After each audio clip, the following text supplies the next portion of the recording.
CBS News Washington correspondent Paula Reid is following this story from the White House. Paula, as you've been reporting, it has been 7 months since Senator McCain died.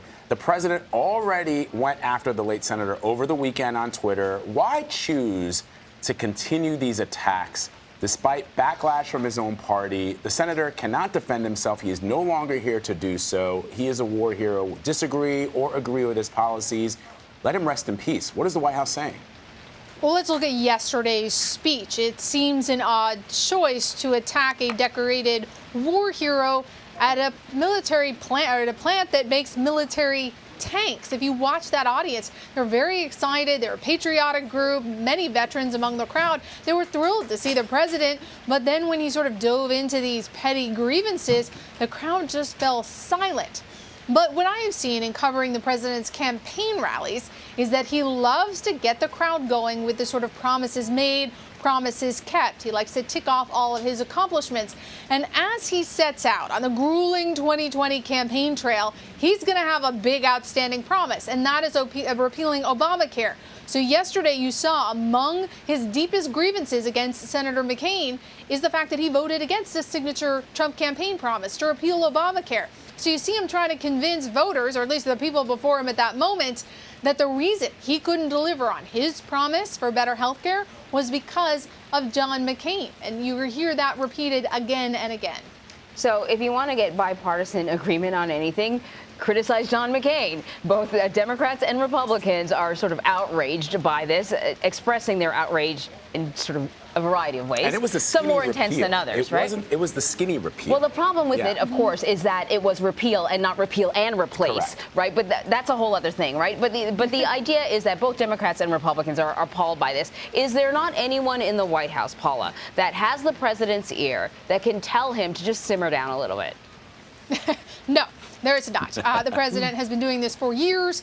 There was no consequence. He was elected president of the United States. I don't see any reason in his mind why he would stop. And you have to remember, yeah, sure, Democrats and Republicans are telling him don't do this. But that's exactly why he's embraced McCain as a foil. McCain, in his mind, embodies the establishment that he campaigned against. McCain is someone who would compromise with Democrats, and he wants to remind voters, oh yeah, and McCain's the reason you still have Obamacare. So while some folks, again, are clutching their pearls, clearly the president does not want to be known as a master of decorum or etiquette. He wants to be reelected, and this is a strategy that has worked for him in the past. Not only does he want to be reelected, Paula, clearly some members of his own party are also looking towards 2020.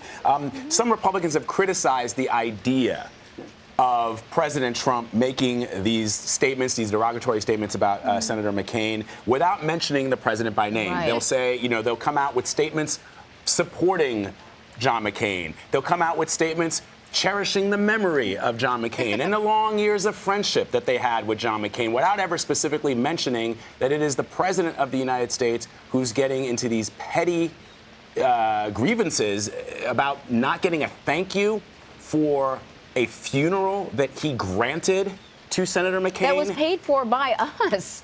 I mean, it's not like, I found it sort of particularly interesting that he said that he had given him this funeral, when the actual fact is the American public pays for that funeral. You just need to sign off on it. He's not giving him a funeral. We are. Right. And so we asked you, Paula, if you're hearing from the White House about reining in the president, are you hearing at all from sources there in D.C. on the Hill that there will be some Republicans other than Senator Isaacson or Senator Romney who are going to come out and say that they absolutely disagree with what the president is doing?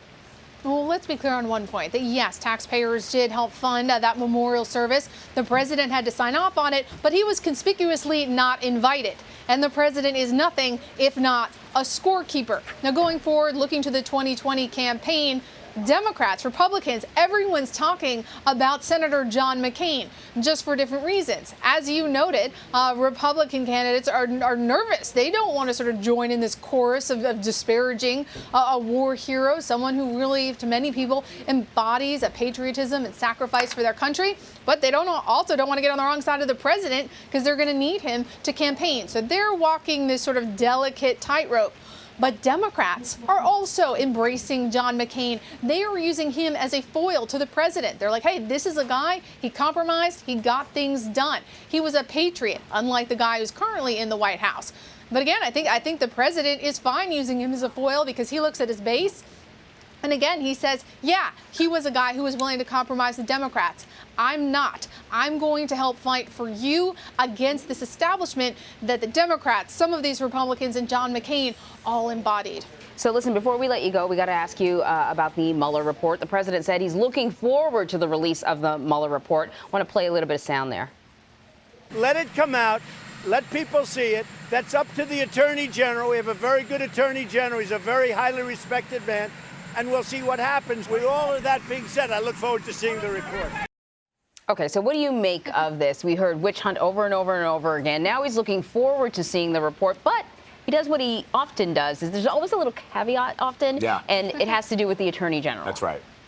Well, the fact is, under the law, it is up to the Attorney General whether or not this becomes public. And interestingly, every time the president is asked about this, he does. He defers to William Barr. He says it's up to him.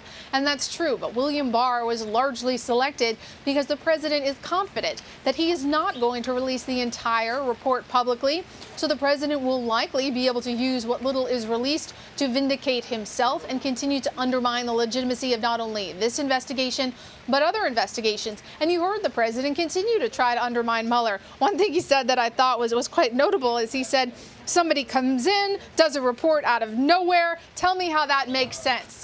I think most people know that Robert Mueller has been working for the last well over a year, about a year and a half on this investigation. It's not coming out of nowhere. But again, this is the way the president and his supporters, they just try to keep undermining the legitimacy of the special counsel investigation as everyone here in Washington awaits this final report and the big question about how much of it we'll actually be able to see. Hey, a quick question before you go.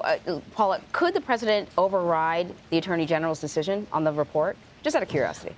I don't think so. I think ultimately the Mueller gives a report to the Attorney General under the regulation. The Attorney General will then make what he believes should be public. Public, it may not be very much. He also has to deliver a briefing to congressional leaders. I think if the president tried to, through various means, dissolving the regulation, trying to order Barr to fire Mueller, there's a few different ways he could try to block this. It would set off a legal fight for which there would be no precedent. And I don't think the president would ultimately prevail on being able to completely block the release of this report. But again, I think people's expectations should be managed. We are unlikely to get new information about anyone who has not been charged. And it will be up to the Attorney General, William Barr, what to do with any evidence of criminal wrongdoing on the part of the president. They don't currently believe you can indict a sitting president. At this point, I have no indication there will be criminal evidence against the president, but if there is, it'll be up to William Barr whether or not to pass that along to Congress for possible impeachment.